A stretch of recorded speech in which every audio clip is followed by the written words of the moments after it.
Bien, ce film de 1938, l'un des derniers d'Hitchcock dans sa période anglaise. Après, 2 ans plus tard, il est à Hollywood. Ce film, d'ailleurs, l'a aidé d'une certaine façon. C'est un des films d'Hitchcock qui a eu un succès international. Et par ailleurs, évidemment, comme souvent, beaucoup disons, de critiques à l'époque, et même beaucoup plus tard d'ailleurs, ne se sont même pas rendus compte du sujet que traitait le film, alors que c'est absolument évident. Si on est en 38, il y a Munich. Et le seul cinéaste au monde qui fait un film contre Munich, c'est Hitchcock. Et c'est le film que vous allez voir. Évidemment, il le fait à la Hitchcock, en totale comédie, en totale invraisemblance, mais alors là, assumé absolument. Je dirais même, il la justifie par le côté prestidigitateur. Il y a toujours des doubles fonds. Jamais personne n'est ce qu'il est. Bref, tout n'est qu'apparence et tout est jeu d'apparence. Après tout, c'est ça le cinéma. Jouons le cinéma. Alors voilà comment donc Hitchcock vous traite un film. Et vous le traitez de façon d'ailleurs assez culottée parce qu'il y a une sorte apparemment de scission entre la première partie, celle qui est dite apparemment en Suisse, parce qu'il ne faut pas nommer aucun pays à ce moment-là, mais les pays qui sont quand même sous-nommés sont à la fois évidemment l'Allemagne nazie et l'Italie fasciste, puisqu'on y parle essentiellement en dehors de l'anglais, la langue british évidemment. On n'y parle que l'allemand, enfin essentiellement ou l'allemand ou l'italien. Et par exemple, à la fin, vous ne savez absolument pas dans les uniformes des gens qui sont là si ce sont des Italiens. Et a priori, ils sont plus italiens euh, qu'allemand, ce qui laisse supposer encore que dans son invraisemblance totale, et en tous les cas par rapport à la politique, déjà Hitchcock a prévu l'alliance italo-nazie qui aura lieu 2 ans plus tard. Il y a une sorte de désir d'avertir les Anglais d'abord et ensuite le public mondial du danger que ce public est en train de courir avec une allégresse d'autant plus grande que ce public ne veut en aucun cas prendre conscience de la réalité des rapports qui sont en train de s'établir et qui vont forcément se finir par la guerre.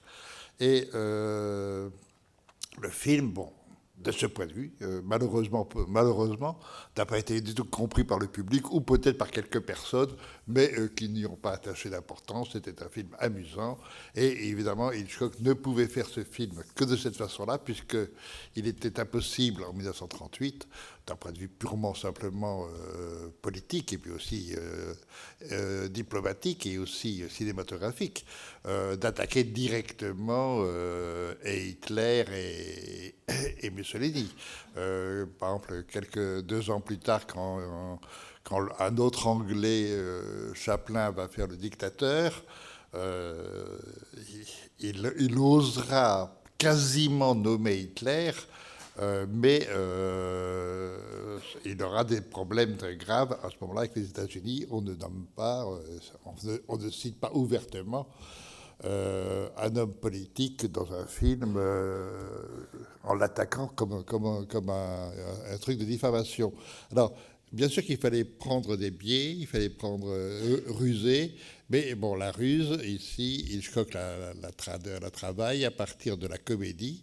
La comédie, donc, très appuyée dans la première partie, de la partie, je dis suisse parce que ça fait penser à la Suisse, alors justement que c'est pas la Suisse, mais enfin, aucune importance, ça peut être la Bavière, ça peut être n'importe quel pays, enfin, ça, c'est pas ça qui compte.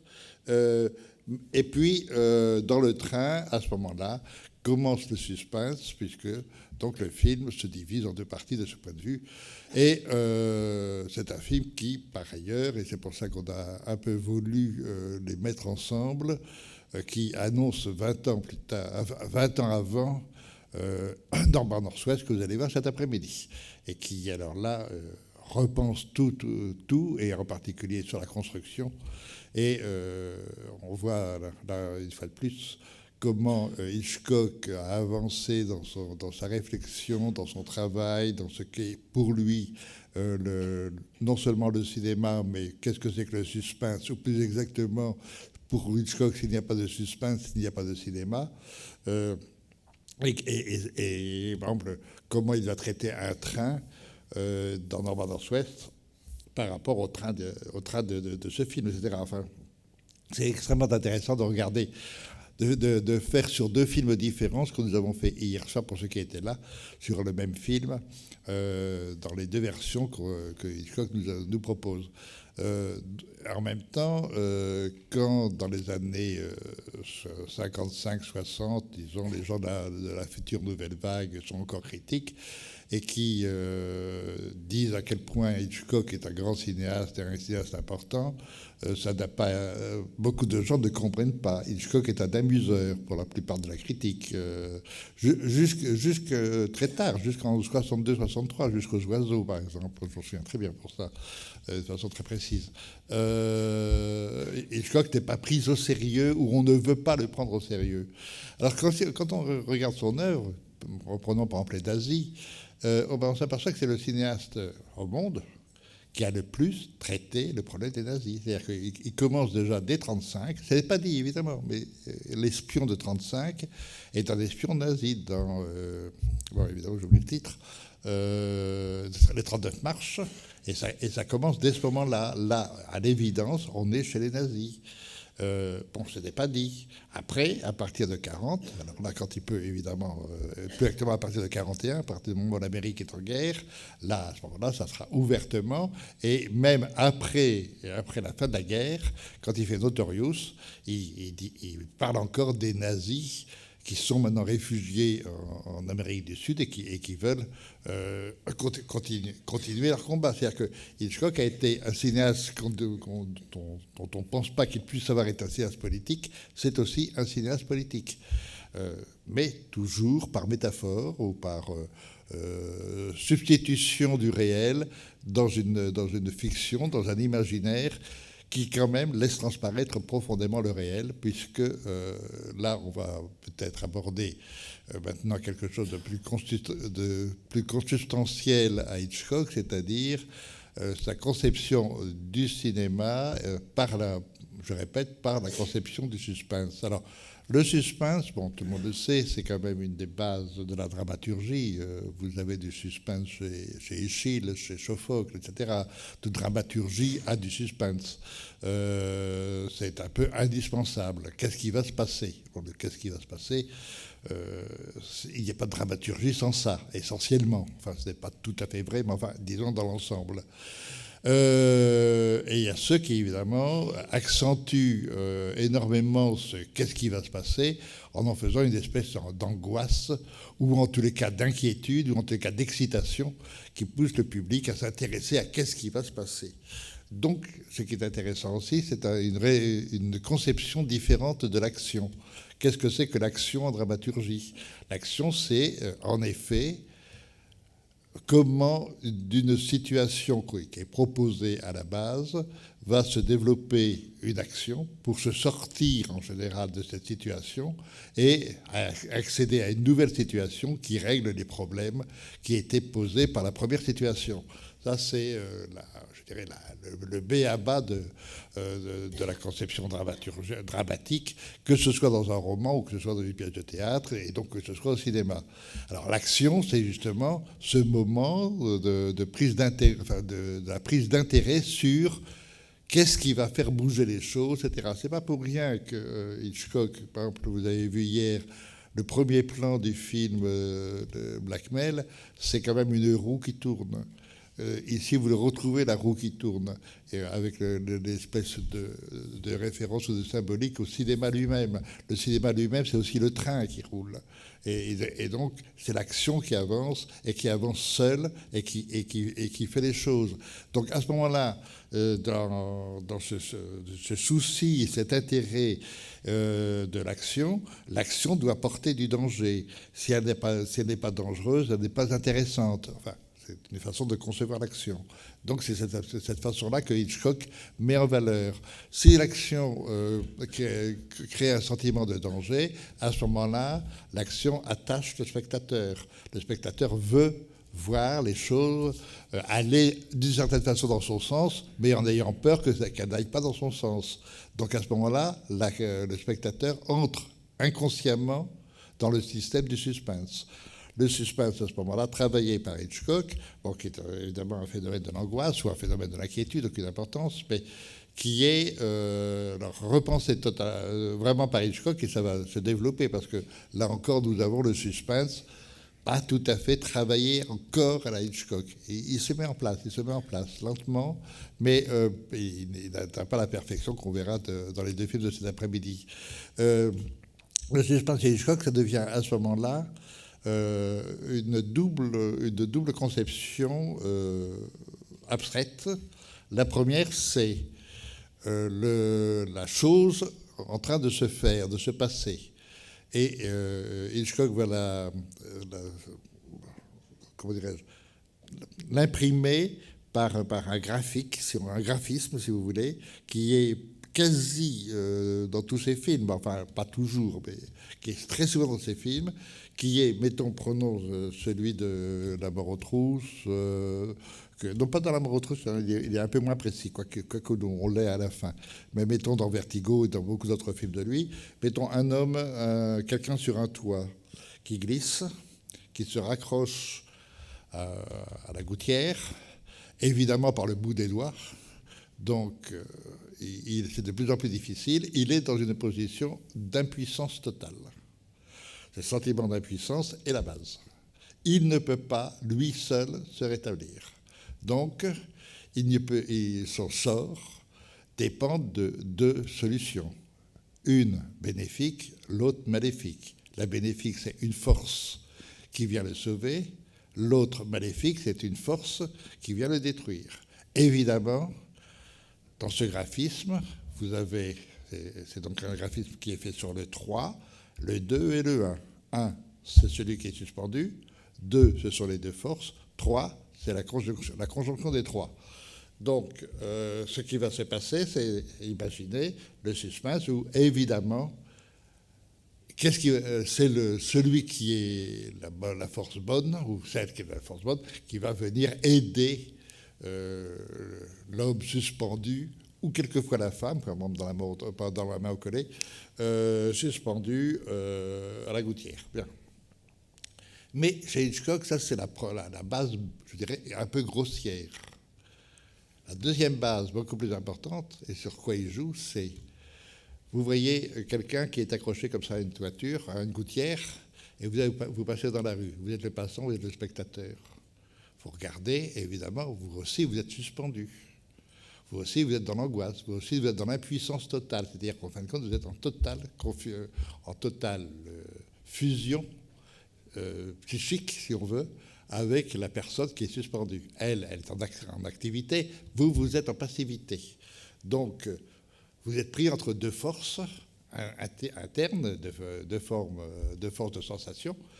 L'une, pourvu qu'il se sauve, l'autre, mon Dieu, il risque de tomber. Sauf que vous êtes en sécurité puisque vous êtes par terre. Donc, à ce moment-là, si vous êtes par terre, vous pouvez quand même un peu jouer sur ça, comme au cirque, quand vous avez le trapéziste. Surtout qu'il ne tombe pas. Mais s'il pouvait quand même un peu glisser, quand même pour voir un peu. Et sur ce jeu des sensations, évidemment troubles, qui se mettent en branle, c'est sur ça que Hitchcock joue. Sur qu'est-ce que nous désirons réellement voir et où est-ce que nous allons. Alors, il va développer ça de plus en plus et en particulier mettre ce type de suspense au point avec Fenêtre sur cour, qui est le film où là, d'un seul coup, toute la conception même du suspense de Hitchcock, qui travaille depuis longtemps, enfin trouve sa forme définitive. Et nous allons voir, même tout à l'heure dans les deux films que nous allons voir, comment ça se retravaille de plus en plus, ça se repense de plus en plus. Alors, c'est extrêmement intéressant de voir comment, justement, il travaille sur cette donnée-là, et cette donnée, comme vous pouvez vous en rendre compte, ne peut être que absolument subjective, puisque nous sommes liés aux sensations, et uniquement qu'aux sensations, avec l'angoisse, l'inquiétude, le désir, et évidemment aussi sur quelque chose qui est très intéressant, qui est la notion d'impuissance. Cette notion d'impuissance, vous avez chez Hitchcock, donc vous la prenez dans toutes ses possibles et dans toutes ces dimensions. Et entre autres, l'impuissance sexuelle, qui est constante dans l'œuvre hitchcockienne. Comment il la travaille, comment il la joue, comment elle se joue, etc. Comment elle se renvoie. Par exemple, ici, nos deux Anglais, avec une petite connotation homosexuelle au départ, qui est à peine lisible, mais enfin, ou quasiment ouvertement malgré tout, et en particulier avec la jeune bonne. Enfin bon, on est dans du pur Hitchcock, là. Le pur Hitchcock amusé et amusant. Mais si vous reprenez cette idée justement d'impuissance et donc du suspense qui en découle, à ce moment-là, vous avez la nécessité pour le cinéaste, donc pour Hitchcock, de s'intéresser au spectateur, puisque c'est lui qui fait le film. De ce point de vue, vous n'avez qu'à relire le livre de Truffaut, où Hitchcock le dit constamment. Qu'est-ce que pense le spectateur ? Attention, ça devient un peu plus intéressant plus tard, lorsque tu ne s'intéresses plus à un spectateur, mais s'intéresse au couple. Que va ressentir l'homme, que va ressentir la femme ? Donc il y aura le suspense établi ouvertement dans le public. C'est-à-dire, l'homme va désirer, mettons le danger, et la femme va craindre le danger, et en plus ça s'inverse à l'intérieur même de chacun. Donc cette espèce de jeu d'une extrême mobilité, et ça devient le sens même et le plaisir que nous donne le cinéma d'Hitchcock. Mais justement, si on donne aux spectateurs, enfin si Hitchcock donne aux spectateurs cette importance, c'est qu'à ce moment-là, il va très loin, c'est que le cinéma est fait pour le spectateur. Donc si le cinéma est fait pour le spectateur, allons au bout. Donc faisons que le cinéma est fait par le spectateur. Donc à ce moment-là, allons encore un peu plus au bout. Et à ce moment-là, au lieu que l'œil soit celui de la caméra, faisons que la caméra soit dans la tête du spectateur. Ce qui fait que la notion d'invraisemblance dont je viens de vous parler, que vous avez constaté, c'est pas moi qui vous enseigne que la chose, vous l'avez vue. Donc, et cela dans tous les films d'Hitchcock, même tout à l'heure, même quand c'est beaucoup mieux construit, d'une façon beaucoup plus serrée, comme dans La mort aux trousses, il n'empêche que cette notion d'invraisemblance, c'est-à-dire cette notion de plaisir, est indispensable au déroulement de l'œuvre. Mais en prenant comme idée qu'il met la caméra dans la tête du spectateur, il fait quoi ? Il fait d'abord le contraire des autres cinéastes. Les cinéastes sortent la caméra dehors, filment la réalité du monde, et ensuite rentrent cette réalité du monde dans la cabine de projection, ça vous est projeté, et donc vous reconnaissez votre monde, vous connaissez votre réel. Bon, et vous avez plus ou moins de réalisme, ça on ne va pas s'amuser à rentrer dans ce débat du réalisme, enfin, qui est le propre de beaucoup de cinéastes, et dont beaucoup de cinéastes sont complimentés justement pour la perfection de leur réalisme, ou de leur perception de la réalité. Hitchcock refuse cette idée-là. Simplement, puisque nous sommes dans la tête du spectateur, que le spectateur est la caméra, le spectateur, il est rentré déjà dans l'écran. Il est rentré avec quoi ? Il est rentré avec ce que vous êtes tous rentrés tout à l'heure, c'est-à-dire avec votre réalité de tous les jours. Donc, vous connaissez le monde. Vous n'avez pas besoin de le revoir. Donc, quand vous l'apercevez, vous avez en effet les références habituelles. Donc, à ce moment-là, vous êtes entièrement libre de modifier constamment les formes même du monde, les formes de la réalité. Chez Hitchcock, il faut bien comprendre Hitchcock comme un cinéaste non pas du réel, mais de l'animation. C'est un cinéaste de cinéma d'animation, c'est-à-dire que les formes sont en constant mouvement, mais surtout en constante transformation. Les formes ne sont jamais... Et c'est pour ça que dans ce film, on est encore un peu au début, malgré tout, de l'œuvre hitchcockienne. Aucune forme n'est finie. Toutes les formes vont se métamorphoser perpétuellement. On ne sait plus qui est qui, mais ça n'a pas tellement d'importance. Mais, par exemple, Miss Freud devient un autre personnage, etc. Plus rien, et d'un seul coup, vous vous retrouvez dans le pur sentiment de la subjectivité, c'est-à-dire votre rapport au réel est totalement modifié, et d'autant plus modifié que maintenant, vous avez fait de ce qui est sur l'écran votre réalité. Donc, les apparences de l'écran sont ce que vous avez à voir en tant que réalité. Donc un film d'Hitchcock est réel de bout en bout, mais une réalité qui est la vôtre, qui est la sienne évidemment par la même occasion, mais qui n'est pas celle du monde. C'est celle que Hitchcock établit, sachant que malgré tout, puisque c'est votre réalité à vous, spectateurs, qui est celle de votre vie quotidienne, elle englobe nécessairement tout ce que vous savez du monde réel. Et entre autres, c'est pas pour rien que Hitchcock, sans avoir l'air d'y toucher, a été, par exemple, entre autres, un grand cinéaste politique, un grand cinéaste sociologique, et ça, j'y reviendrai cet après-midi, sur cet aspect-là qui est quand même extrêmement intéressant. Vous n'êtes pas du tout un cinéaste qui ne s'intéresse pas au monde, c'est un cinéaste qui nous projette comment nous ressentons le monde et comment, d'une certaine façon, nous le fuyons, tout en sachant comment, au fond, il fonctionne. Et ça, c'est c'est passionnant quand on regarde Hitchcock. Et c'est ce qui le rend encore aujourd'hui un cinéaste incontournable. Bien sûr qu'on peut faire un autre cinéma, il n'est pas le seul. Mais disons qu'il y a aujourd'hui, en particulier dans le cinéma américain, une tendance très très forte qui est la tendance hitchcockienne. Beaucoup de films sont des dérivés ou des enfants d'Hitchcock.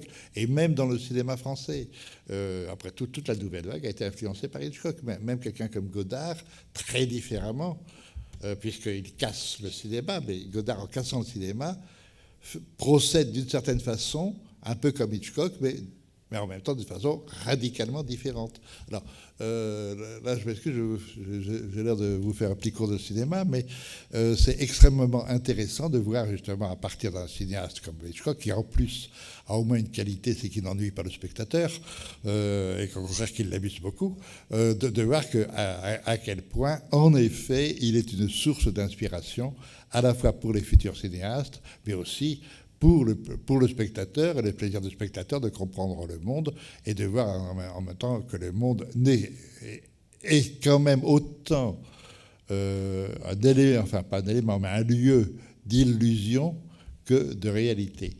Et donc son cinéma joue et accepte totalement l'illusion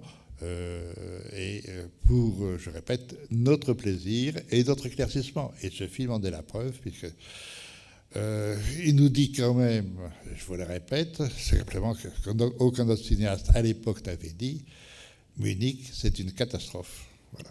Et il le dit. Et à la fin du film, avec en plus celui qui sort avec le drapeau blanc, en disant attention, on est neutre, on veut pas d'histoire, etc., on veut la paix. Bon, il est le premier tué, il est la première victime.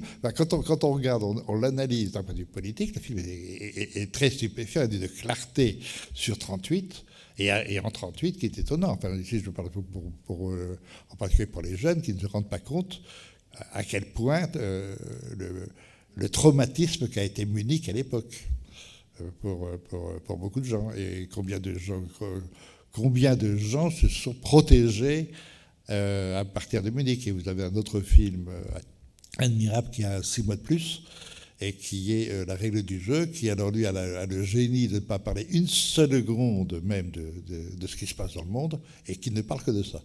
Bon, mais ça c'est notre, c'est Renoir, c'est un autre sujet et un autre cinéma.